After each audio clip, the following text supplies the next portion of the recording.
ایک انسان اپنے اوقات کو صحیح صرف کرے، اپنی زندگی کو صحیح وصول کرے تو بہت کچھ کما سکتا ہے، بہت کچھ بنا سکتا ہے، بہت اللہ کے قریب ہو سکتا ہے۔ اور انہی اوقات کو ضائع کرے تو پتہ نہیں کن بربادی کی گھاٹیوں میں جا کے گرتا ہے۔ اس لیے سب سے زیادہ انسان کے پاس جو قیمتی سرمایہ ہے، جو کہ ہر ایک کے پاس ہے، وہ اوقات ہیں، لمحات ہیں۔ اپنے اوقات کو صحیح صرف کرنا، اپنے اوقات کو صحیح استعمال کرنا کہ کوئی لمحہ زندگی کا ضائع نہ جائے، ضائع نہ جائے۔ جتنے اہل اللہ گزرے ہیں ان کے نزدیک سب سے زیادہ قیمت درہم اور دینار، سونے چاندی کی نہیں ہوتی تھی، ان کے نزدیک سب سے زیادہ قیمت زندگی کے لمحات کی ہوتی تھی۔ وہ ایک ایک منٹ کو ایسے پھونک پھونک کے خرچ کرتے تھے، ایسے سوچ سوچ کے خرچ کرتے تھے کہ جس طرح ہم پیسے کو سوچ سوچ کے خرچ کرتے ہیں۔ یہ اوقات ہی ہیں جس سے انسان جہنم بناتا ہے، یہ اوقات ہی ہے جس سے انسان جنت بناتا ہے، یہ اوقات ہی ہے جس کو صحیح استعمال کر کے انسان اللہ کے قریب ہوتے ہوتے اتنے بڑے بڑے درجات کو حاصل کر لیتا ہے۔ یہ اوقات ہی ہیں کہ جس کو انسان غلط صرف کر کے گمراہی کے اندھیروں میں چلا جاتا ہے، اوقات کو غلط استعمال کرنے کی وجہ سے۔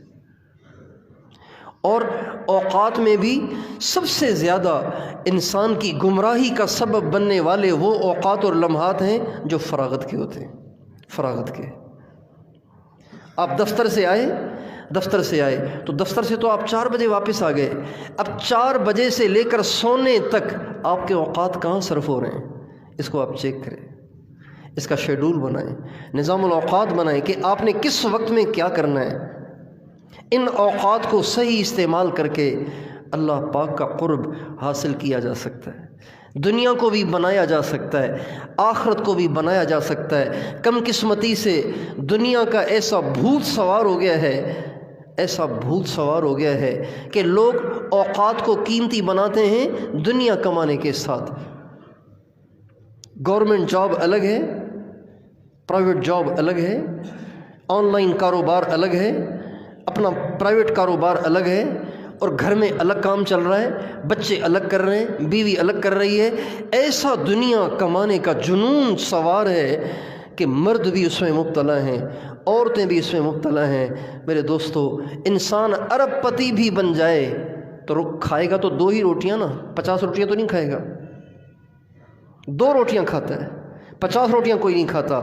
ارب پتی بھی وہی روٹیاں کھاتا ہے، اور ایک مزدور دہاڑی پہ کام کرنے والا وہ بھی 3 روٹی کھاتا ہے۔ بلکہ تجربہ یہ ہے کہ جس کے پاس زیادہ پیسہ ہے وہ کم کھاتا ہے، جس کے پاس کم پیسہ ہے اللہ اس کو زیادہ کھلاتا ہے۔ لیکن ہمارے ہاں ایک اندھیر نگری ہے، چوپٹ راجہ ہے کہ دیکھا دیکھی دوڑ لگائی جاتی ہے۔ ہمارے استاد محترم ایک مثال دیا کرتے تھے کہ ایک شخص نے دیکھا کہ ایک آدمی بھاگا جا رہا ہے، اس نے کہا پتہ نہیں کیا ہو رہا ہے، وہ بھی اس کے پیچھے بھاگا۔ اس نے کہا 2 آدمی بھاگے جا رہے ہیں، تیسرا بھی ان کے پیچھے بھاگنے لگ گیا۔ چوتھے نے دیکھا 3 آدمی بھاگے جا رہے ہیں، پتہ نہیں کیا مسئلہ ہے آگے، اس نے بھی دوڑ لگائی، 5واں، 6واں، 7واں، 8واں، 9واں، 10واں۔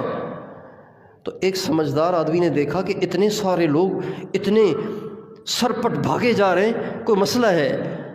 تو اس نے دوڑ لگا کے 9ویں سے پوچھا کیا مسئلہ ہے؟ کہا پتہ نہیں آگے بھاگے جا رہے تھے، میں بھی جا رہا ہوں، پتہ نہیں کیا ہو رہا ہے آگے۔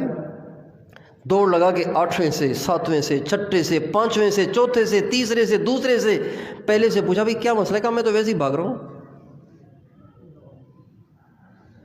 آج ساری دنیا ایسے ہی اندھا دھند بھاگی چلی جا رہی ہے۔ بچوں کو بھی پیسہ کمانے کا شوق لگا دیا ہے ماں باپ نے، اور بڑوں کو تو ہے ہی پیسے کمانے کا جنون، اس لیے چھوٹے بھی لگے ہوئے ہیں، بڑے بھی لگے ہوئے ہیں، اپنی زندگی کے اکثر اوقات کو پیسے کمانے کے لیے وصول کیا جا رہا ہے۔ یہ ایک جنون ہے، اور میرے دوستو یہ تباہی ہے، یہ بربادی ہے۔ ہم دنیا میں کمانے نہیں آئے، ہم اس دنیا میں دنیا بنانے نہیں آئے، ہم اس دنیا میں بڑے بڑے گھر بنانے نہیں آئے، ہم اس دنیا میں بڑے بڑے بنگلے بنانے نہیں آئے، ہم اس دنیا میں ارب پتی بن کر مرنے نہیں آئے۔ ہم تو اس دنیا میں اس لیے آئے تھے کہ یہاں رہ کر اللہ کا قرب حاصل کریں، اللہ کی رضا کو حاصل کریں اور اللہ کی رضا کے ساتھ مر جائیں، تاکہ مرنے کے بعد سرخروئی حاصل ہو، شرمندگی نہ ہو۔